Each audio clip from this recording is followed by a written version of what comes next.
Hello, my name is Atlee Spain, and I'm a senior in the Boyce College Teacher Education Program. Today, we're going to be learning about how to use quotation marks in reading and writing.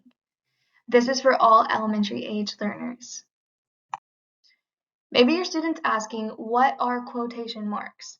Well, quotation marks are visual cues that show readers when someone is speaking. This is also called dialogue. When you find this in a text, a story, a book, when characters are communicating with each other or there's something being said, that's also called dialogue.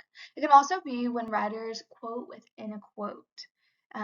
We got to make sure that these are correct quotations being portrayed in your student's writing. As usual, great writers use quotation marks very, very often. What are quotation marks really for? Well, today I'm going to divide this up into 4 different categories. The first one, things that are said aloud. My example below says, "Do you like pie?" she asked, licking the spoonful of pie filling. As the reader, I know she asked that out loud. "Do you like pie?" she asked someone. The second category is when using direct quotations. You can see in my example below that I'm directly quoting from the Bible, specifically Isaiah 43:19. It says, "See, I am doing a new thing. Now it springs up. Do you not perceive it? I am making a way in the wilderness and streams in the wasteland." If I was going to use that like I did today in a writing to show you, I must quote it. That's what I did below. I quoted the very first sentence all the way to the very last sentence. The third category is a quote within a quote. The example below says, "Mom, Manny told me I could only go with them if I was going to be kind."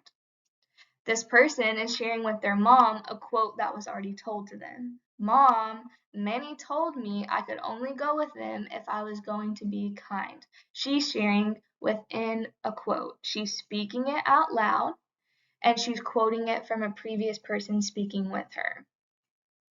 The fourth and final category is titles of short works.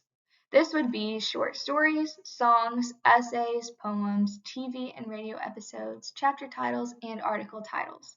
If I wanted to write down and share with you what my favorite song was, I would provide that example below. My favorite song is Gratitude. The name of the song is Gratitude, and I'm going to enclose it with quotes. Next, let's talk about using quotation marks in writing. Many times, quotation marks can be used well in writing. However, there can be times when students do not elaborate past the quotation mark in their sentence, or they do not complete their quote. Students can also mistakenly place or remove quotation marks in the sentence. Let's look at my example below. This is an error sentence. "I do not like to do homework on the weekend, I told my friend." Let's read it with the correction added to it. Beginning quotation mark, "I do not like to do my homework on the weekend, comma, ending quotation mark, I told my friend." So let's think about this. Make sure we are always adding those quotation marks where they need at the beginning and the ending of the sentence. Let's also make sure we elaborate on it. So here's some helpful tips below. Number 1, let's place your beginning quotation mark at the beginning of every speaking point in a written dialogue. Place your ending quotation mark at the end of every speaking point. Always place the ending quotation mark after the punctuation. If you can see in my sentence above, I have the quotation mark at the beginning of the sentence, and then it says, "I do not like to do homework on the weekend, comma, then the ending quotation mark, I told my friend." So make sure not to forget at the end of that quoted sentence. It might be a little tricky. Do I put it at the end or before my punctuation? The quotation mark always goes after your punctuation. Now let's talk about using quotation marks in writing. This is such a fun and exciting time in a student's life when they're learning how to write correctly while using dialogue, quotation marks, and elaborating on top of that. So we want to make sure that we're teaching our students well. Many times quotation marks can be used well in writing, however, there can be times when students do not elaborate past the quotation mark in the sentence. Sometimes this leaves the sentence choppy or short. So my example below says, "Do you like to listen to music?" I asked. "Not really," he said. "Why not?" I asked. "I'd rather listen to a podcast," he replied. That example displayed a good dialogue, but many things were missing. The first correction that must be fixed is the shortness of the effort after the quotation mark. Could the writer add more to the writing to give readers a better grasp of this conversation? I think so. The second error is found in the last two sentences. The ending quotation is not found. Where could we place it? Let's fix it below. Example, do you like to listen to music? I asked, turning down the music on my phone. Not really, he said with a shrug. Why not? I asked, frowning at him. I would rather listen to a podcast, he replied, with a laugh that revealed his lie. That allowed me as a reader to understand what was happening more in this sentence than the prior example. So the first thing we corrected was the correct ending quotation marks were added to the last two sentences. If you look below, I highlighted this in bold. The quotation mark always follows the punctuation of the speaking part in a written sentence. You can see those last two sentences in bold, I added those quotes. The second is the next thing that was added is the action of the speakers. The dialogue is no longer short and choppy. The reader can visually imagine what the speakers were doing and how they might feel. This is helpful for all writers and readers. So what is action dialogue? Action dialogue is actually very helpful for beginner writers when they're learning how to use quotation marks within a writing piece. Action dialogue is found after the quoted sentence of a written piece. Let's look at it below. It's highlighted in bold. Do you like to listen to music? I asked, turning down the music on my phone. Not really, he said with a shrug. Why not? I asked, frowning at him. I'd rather listen to a podcast, he replied with a laugh that revealed his lie. As the reader, I was able to understand that the person that was answering all these questions and said that he does not like music, he was lying the whole time. He was just tricking them, and he revealed that with his laugh. As a reader, I wouldn't know that if it just ended at he replied. But with the laugh that revealed his lie, I now understood he was being sarcastic the whole time. Something that you can encourage your students to use is adding ing to a word, and that can cause the action to come alive. You can look at the first sentence that I provided, turning down the music on my phone. That was an action that I could see that person doing in that moment.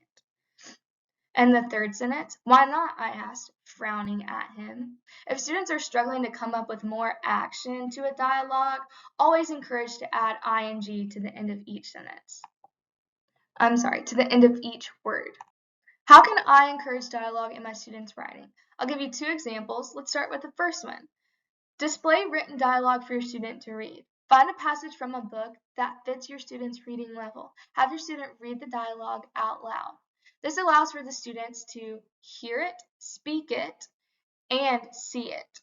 This is helpful. The students, when they see quotation marks, might get a little frantic, but when they learn that they can read it well and see it and note it, they'll be able to gain more and more confidence. So here are some questions you can ask to prompt your child to consider when reading action dialogue. How is that character feeling? What is that character doing? What does that sentence tell you about the character? Action dialogue promotes using quotes in a sentence writing. So over here on the side, I have a screenshotted clip of a reading of Clark the Shark. And it says, "And it worked again. Way to go, Clark," said his friends. Who's talking to Clark? Are they excited?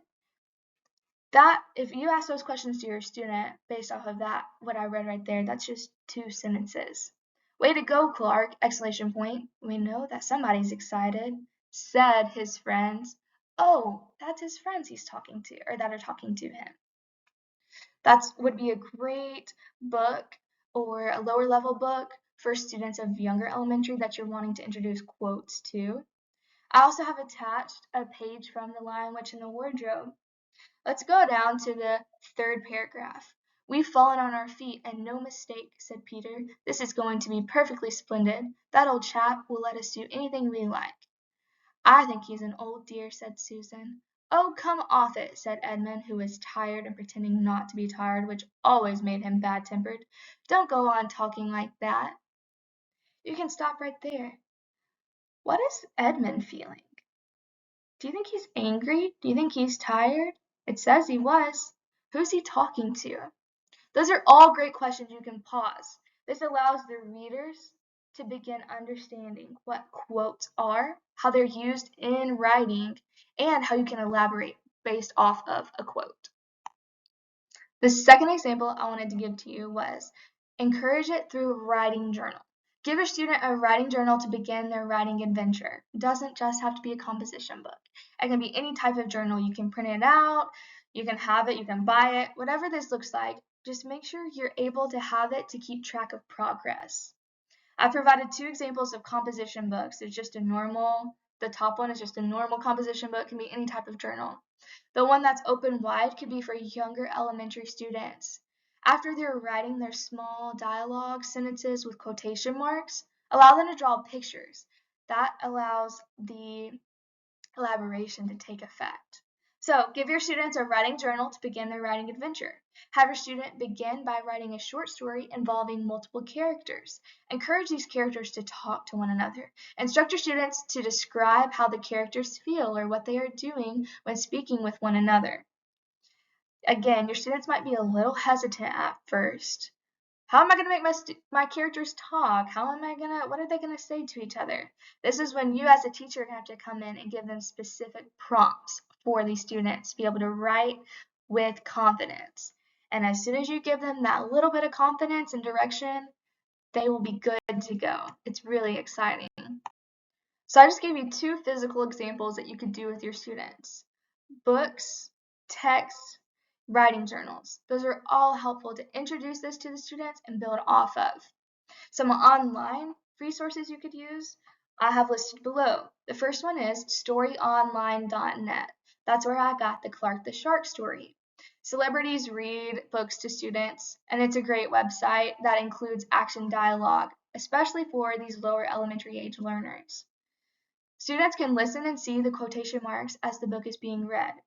Some books, depending on who was reading it and when it was taking place, could just be pictures. If that's the case, make sure you turn on that closed caption on that website.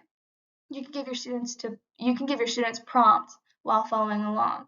Pause the video as the pages are being read.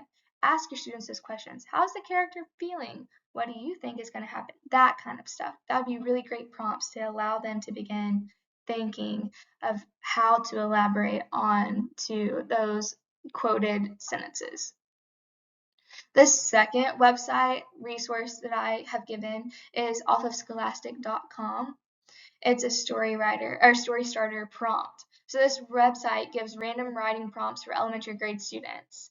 It allows you to choose different genres you could give prompts from, different grade levels, and this would be a great imagination starter for dialogue prompts. I would definitely recommend using this the first few writing journal entries, and then you can go off of that. After the students get their good base of a few stories, they can build on to their stories. The third website resource is turtlediary.com. Make sure you look or search for the quotation marks. This offers a ton of games.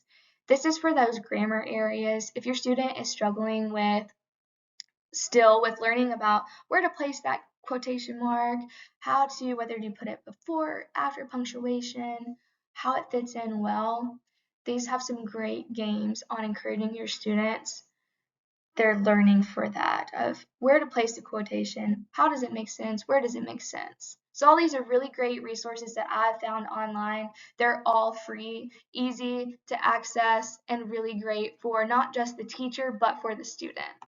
I hope you stay encouraged because at first quotation marks might be a little scary or daunting for your student, but once they get those grammar skills in place, where that quotation mark goes, how it's used, then when they can use it in their writing, great things can happen. So you can track your students' progress with a writing journal. Once you've gotten that first writing prompt down, that first story, they can build off of it, as I mentioned in the last slide. Or you can continue to give them different prompts, different conversations that they can happen within their characters, different dialogues, different uses of quotes.